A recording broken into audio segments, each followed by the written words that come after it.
প্রণাম। ওম নমঃ শিবায়। বিভিন্ন ভাব সম্বন্ধিত গুরুত্বপূর্ণ জ্যোতিষীয় সূত্র নিয়ে এই ভিডিওতে উপস্থিত হয়েছি। বিভিন্ন ভাব সম্বন্ধিত প্রমাণিক সূত্র আলোচনা করব। অবশ্যই জন্মকুণ্ডলী অধ্যয়নের ক্ষেত্রে, জন্মকুণ্ডলী বিচার বিশ্লেষণের ক্ষেত্রে এই সূত্রগুলি বিশেষ কার্যকারী হবে। লগ্ন ভাব থেকে দ্বাদশ ভাব সম্বন্ধিত বিভিন্ন ভাব সম্বন্ধিত সূত্র নিয়ে আলোচনা করব। সবার প্রথম বলবো, যারা নতুন এসেছেন অবশ্যই সাবস্ক্রাইব করবেন।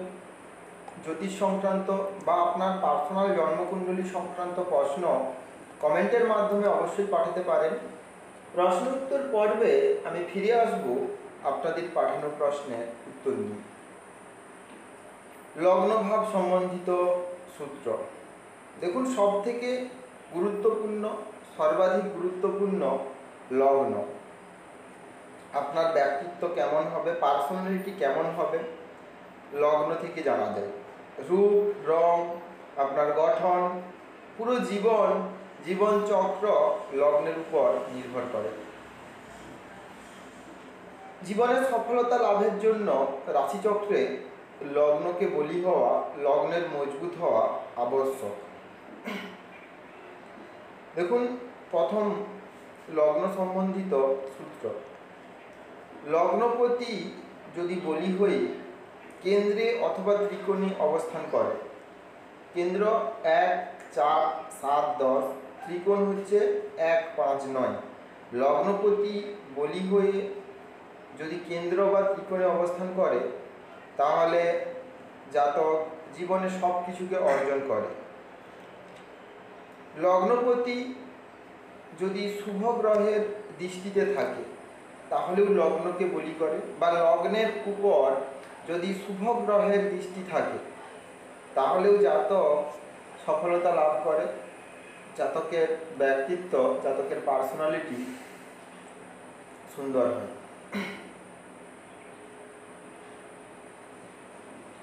দেখুন, লগ্নের মান এবং লগ্নপতির মান অর্থাৎ ডিগ্রি যদি ভালো হয়, তাহলেও রাশিচক্রে অন্যান্য রাজযোগ না থাকলেও জাতক জীবনে সফল হয়।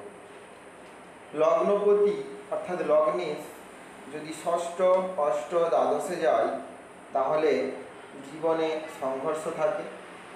ষষ্ঠ, অষ্টম এবং দ্বাদশভাবে লগ্নেশের অবস্থান হলে অবযোগ তৈরি করে, যা জীবিকা উপার্জনের জন্য সংঘর্ষকে ইঙ্গিত করে। দ্বিতীয় ভাব, দেখুন দ্বিতীয় ভাব আমাদের ধনভাব বলা হয়। আপনি জীবনে কত ধন সঞ্চয় করবেন, দ্বিতীয় ভাব। দ্বিতীয় ভাব আমাদের বাণীর ভাব, পরিবারের ভাব, পরিবার থেকে কখন কি পাবো, কুটুম্ব বন্ধু বান্ধবের ভাব দ্বিতীয় ভাব। দ্বিতীয় ভাবের অধিপতি যদি বলবান হয়, তাহলে জাতক তার জীবনকালে ধন সঞ্চয় করবে। ধনভাবের অধিপতি যদি কেন্দ্রে অথবা ত্রিকোণে শুভ রাশিতে থাকে, ডিগ্রিগতভাবে বলি হয়ে থাকে, তাহলে জাতক জীবনকালে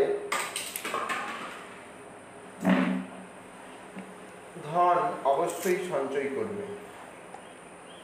দ্বিতীয় ভাব যদি শুভ গ্রহের দৃষ্টি থাকে, দেবগুরু বৃহস্পতি, শুক্র, যে কোনো শুভ গ্রহের দৃষ্টি যদি দ্বিতীয় ভাবে থাকে, অবশ্যই জাতক ধন সঞ্চয় করবে। ধনের অধিপতি যদি বলি হয় এবং দ্বিতীয় ভাবের অধিপতি যদি দশম ভাবে, একাদশ ভাবে অবস্থান করে, তাহলে জাতক তার কর্ম দ্বারা ধন সঞ্চয় করে। ধনভাবের অধিপতির সাথে যদি একাদশ ভাবের অধিপতির সম্বন্ধ হয়, তাহলে মহাধনী যোগ তৈরি হয়। ধনভাবের অধিপতি যদি বৃহস্পতি থেকে কেন্দ্রে অবস্থান করে, তাহলেও জাতক জীবনকালে ধন সঞ্চয় করে। অবশ্যই ধনভাবের অধিপতি যদি শুভ গ্রহের সাথে ত্রুটি করে বা দৃষ্টি থাকে, তাহলে জাতক পারিবারিক সম্বন্ধ মধুর হয়, জাতকের বাণী মধুর হয়। এবার তৃতীয় ভাব সম্বন্ধিত সূত্র নিয়ে আলোচনা করব। তৃতীয় ভাব আমাদের পরাক্রমের ভাব। তৃতীয় ভাব সাহসের ভাব। ছোটোখাটো যাত্রা, ছোট ভাই বোনের বিচার তৃতীয় ভাব থেকে করা হয়। তৃতীয় ভাব কমিউনিকেশনের ভাব। তৃতীয় ভাব অবশ্যই ভাগ্যের ঠিক বিপরীতে, ভাগ্যের সহায়ক ভাব। তৃতীয় ভাবে কুল গ্রহ এবং পাপ গ্রহ ভালো ফল দেয়, অর্থাৎ শনি, মঙ্গল, সূর্য, রাহু তৃতীয় ভাবে অবস্থান করলে জাতক পরাক্রমী হয়, সাহসী হয়, ভালো ফল দেয়। তৃতীয় ভাবের অধিপতি যদি বলি হয়, তাহলে জাতক তার পরাক্রমের দ্বারা, কর্মের দ্বারা সব কিছুকে অর্জন করে। জাতক কর্ম দ্বারা ভাগ্য রচনা করে। তৃতীয় ভাবে যদি শুভ গ্রহও থাকে, আপনার লগ্নের জন্য যদি মিত্র গ্রহ থাকে, তাহলেও শুভ ফল দেয়। শুভ গ্রহের দৃষ্টি থাকলে বা শুভ গ্রহ থাকলে যাত্রা থেকে জাতক লাভ পায়, যোগাযোগ থেকে জাতক লাভ পায়, জাতক সাহস এবং পরাক্রমী হয়। চতুর্থ ভাব সম্বন্ধিত সূত্র। চতুর্থ ভাব আমাদের স্ব-উপার্জিত ধন। চতুর্থ ভাবকে সুখ ভাব বলা হয়। সুখ কতটা আপনি পাবেন? চতুর্থ ভাব মায়ের ভাব। মায়ের স্থিতি কেমন হবে? চতুর্থ ভাব ধোঁকা, ছল, কপটেরও ভাব। ভূমি, ভবন, বাহন এর বিচার চতুর্থ ভাব থেকে করা হয়। দেখুন, চতুর্থ ভাবে প্রথমে শুক্র এবং চন্দ্র যদি বলি হয়ে থাকে, শুক্র অথবা চন্দ্র যে কোনো একটি গ্রহ যদি বলি হয়ে থাকে, তাহলে এরা চতুর্থ ভাবে দিগ্বল প্রাপ্ত হয়। অবশ্যই জাতক ভূমি, ভবন, বাহন যুক্ত হয় এবং জীবনে শ্রেষ্ঠ সুখ ভোগ করে। চতুর্থ ভাবের অধিপতি যদি কেন্দ্রে অবস্থান করে, বলি হয়ে অবস্থান করে, বিশেষ করে চন্দ্রমা থেকে যদি কেন্দ্রে অবস্থান করে, তাহলে জাতক তার জীবনে কালে অবশ্যই ভূমি, ভবন, বাহনের সুখ প্রাপ্ত করবে। চতুর্থ ভাবের অধিপতি যদি ত্রিকোণে অবস্থান করে, বলি হয়, তাহলেও জাতক জীবনকালে ভূমি, ভবন এবং সুখ ভোগ করবে। শনি যদি চতুর্থ ভাবের সাথে সম্বন্ধ বানায়, তাহলেও শনি চতুর্থ ভাবে বলি হলে জাতককে ভূমি, ভবন, বাহন প্রদান করে। তবে চতুর্থ ভাবের সাথে শনির সম্বন্ধ হলে জাতককে দূরে যেতে হয়, নিজের বাসগৃহ ছেড়ে দূরে যাওয়ার স্থিতি উৎপন্ন করে। চতুর্থ ভাবে অধিপতি শুক্র থেকে যদি কেন্দ্রে অবস্থান করে, চতুর্থ ভাবের অধিপতি শুক্র থেকে যদি কেন্দ্রে অবস্থান করে, তাহলেও জাতক জীবনকালে শ্রেষ্ঠ সুখ ভোগ করে থাকে। বুধ বা মঙ্গল যদি চতুর্থ ভাবের সাথে সম্বন্ধ বানায়, তাহলেও জাতক জমিন, ভূমি, দোকান ইত্যাদির মালিক হয়। পঞ্চম ভাব সম্বন্ধিত সূত্র।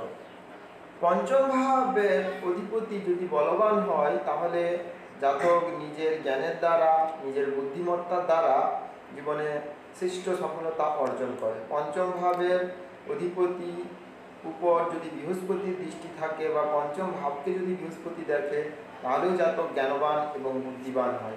পঞ্চম ভাবের অধিপতি যদি কেন্দ্রে বলি হয়ে অবস্থান করে, তাহলেও জাতক শিক্ষা ভালো পায়, জাতকের বুদ্ধি ভালো হয়, সন্তানবান হয়। পঞ্চম ভাব বলবান হলে জাতকের আকস্মিক ধনলাভ ঘটে।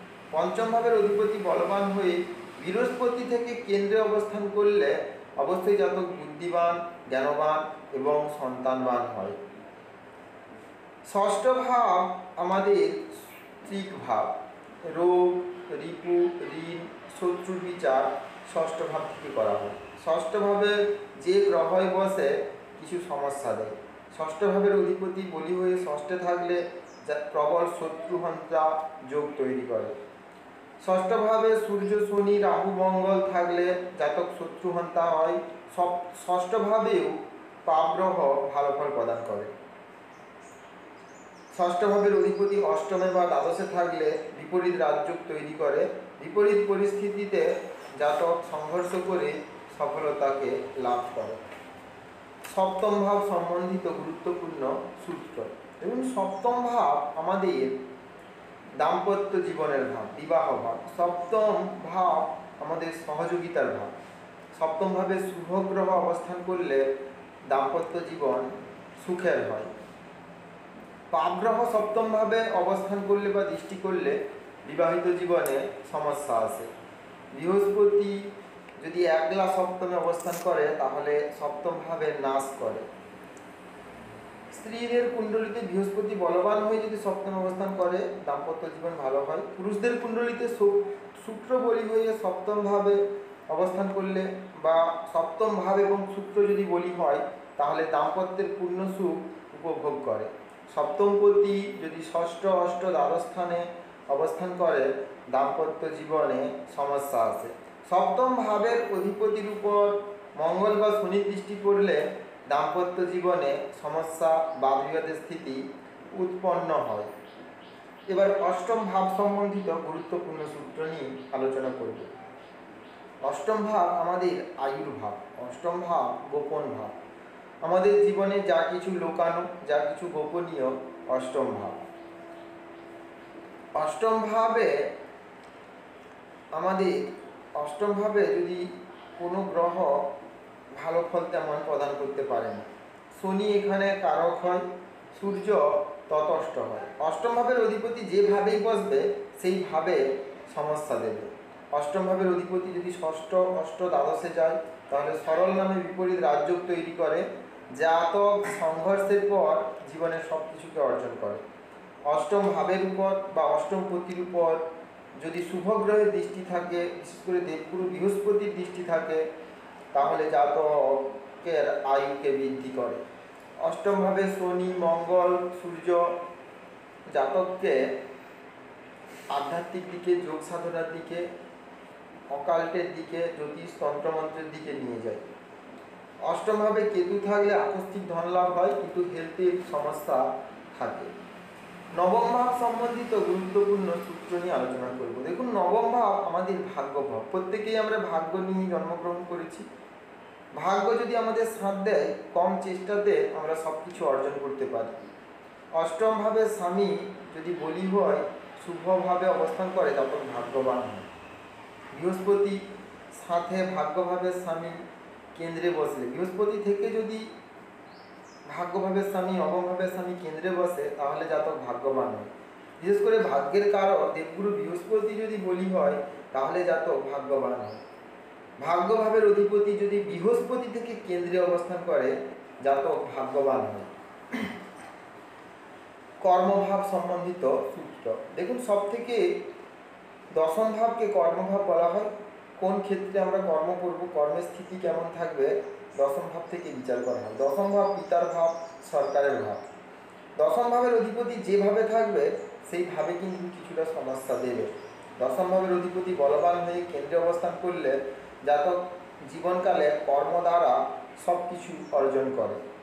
দশম ভাবের অধিপতি ত্রিকোণ বা ত্রিকোণে বলবান হয়ে অবস্থান করলে জাতকের কর্ম ভালো হয়। দশম ভাবে সূর্য বা মঙ্গল অবস্থান করলে জাতক কর্ম দ্বারা ভাগ্য করে। কর্মভাবে প্রত্যেকটি গ্রহ ভালো ফল দেয় যদি সে মিত্র রাশিতে অবস্থান করে। দশম ভাবের অধিপতি বৃহস্পতি বা মঙ্গলের সাথে বা বুধের সাথে যদি করে তাহলেও জাতক কর্মক্ষেত্রে সফলতাকে লাভ করে। একাদশ ভাব সম্বন্ধিত সূত্র দেখুন, একাদশ ভাব লাভ ভাব বলা হয়। আমাদের মনের আশা, বন্ধু বান্ধব, সমাজে মান সম্মান প্রতিষ্ঠা লাভ কোন ক্ষেত্র থেকে পাবো একাদশ ভাব থেকেই জানা যাবে। একাদশ ভাবে প্রত্যেকটি গ্রহই লাভ প্রদান করে থাকে। লাভ ভাবের স্বামী যদি বলবান হয়ে বসে তাহলে জাতক জীবনকালে অবশ্যই আর্থিক দিক থেকে উপার্জন করে। লাভ ভাবের স্বামী বলবান হয়ে কেন্দ্রে অথবা ত্রিকোণে, কেন্দ্র 1 4 7 10, ত্রিকোণ 1 5 9, কেন্দ্র অথবা ত্রিকোণে অবস্থান করলে জাতক অবশ্যই জীবনে লাভ পায়, অধিক ধন উপার্জন করে। লাভ ভাবের অধিপতি যদি বলবান হয়ে দ্বিতীয় অবস্থান করে তাহলে মহাধনী যোগ নির্মাণ করে। লাভ ভাবের অধিপতি যদি বলি হয়ে ধনকারক বৃহস্পতি থেকে কেন্দ্রে অবস্থান করে অবশ্যই জাতক ধন উপার্জন করে। লাভ ভাবে যদি সূর্য বুধ অবস্থান করে অবশ্যই জাতক ধনবান হয়। লাভ ভাবে পাপগ্রহও ভালো ফল দেয়। পাপগ্রহ লাভ ভাবে থাকলে জাতক জীবনে শ্রেষ্ঠ ধন উপার্জন করে। এবার ব্যয়ভাব সম্বন্ধিত, দ্বাদশ ভাব সম্বন্ধিত সূত্র নিয়ে আলোচনা করব। দেখুন, খরচ কোথায় হবে, কোন ক্ষেত্রে খরচ হবে, দ্বাদশ ভাব থেকে বিচার করা হয়। দ্বাদশ ভাব আমাদের ঘুমের ভাব, দ্বাদশ ভাব অবচেতন মনের ভাব, দ্বাদশ ভাব মুক্তি এবং মোক্ষের ভাব। দ্বাদশ ভাবে যে গ্রহ বসে সেই সম্বন্ধিত বিষয়ে জাতক ব্যয় করে। দ্বাদশ ভাবের অধিপতি যেভাবে বসবে সেইভাবে সমস্যা দেবে। দ্বাদশ ভাবে শুক্র বসলে জাতক মহা সৌভাগ্যশালী হয়। দ্বাদশ ভাবে বৃহস্পতি থাকলে জাতক ধর্মের কাজে ব্যয়, কেতু মোক্ষের দিকে নিয়ে যায়, চন্দ্র থাকলে মনের ব্যয় হয়, মঙ্গল পরিশ্রমের ব্যয় করে, বুধ থাকলে বাণীর ব্যয়, শুক্র সুখের ব্যয় করে, রাহু থাকলে যদি পীড়িত হয় কারাগার যোগ নির্মাণ করে। দ্বাদশ ভাবের অধিপতি যে ভাবে বসবে সেই ভাবেরও ব্যয় করবে। বিভিন্ন ভাব সম্বন্ধিত গুরুত্বপূর্ণ জ্যোতিষীয় সূত্র এই ভিডিওতে আমি আলোচনা করলাম। জন্মকুণ্ডলী অধ্যয়নের ক্ষেত্রে, জন্মকুণ্ডলী বিচার এবং বিশ্লেষণের ক্ষেত্রে এই সূত্রগুলি বিশেষ লাভ প্রদানকারী হবে। আজ এই পর্যন্ত। জ্যোতিষ সংক্রান্ত, ধর্ম সংক্রান্ত প্রশ্ন অবশ্যই কমেন্টের মাধ্যমে পাঠাতে পারেন। প্রশ্ন উত্তর পর্বে আমি ফিরে আসব আপনাদের পাঠানো প্রশ্নের উত্তর নিয়ে। জ্যোতিষ সংক্রান্ত, ধর্ম সংক্রান্ত ভিডিওর জন্য 24th গ্রেড ইমাজিনেশনকে অবশ্যই সাবস্ক্রাইব করবেন। আজ এই পর্যন্ত। ধন্যবাদ।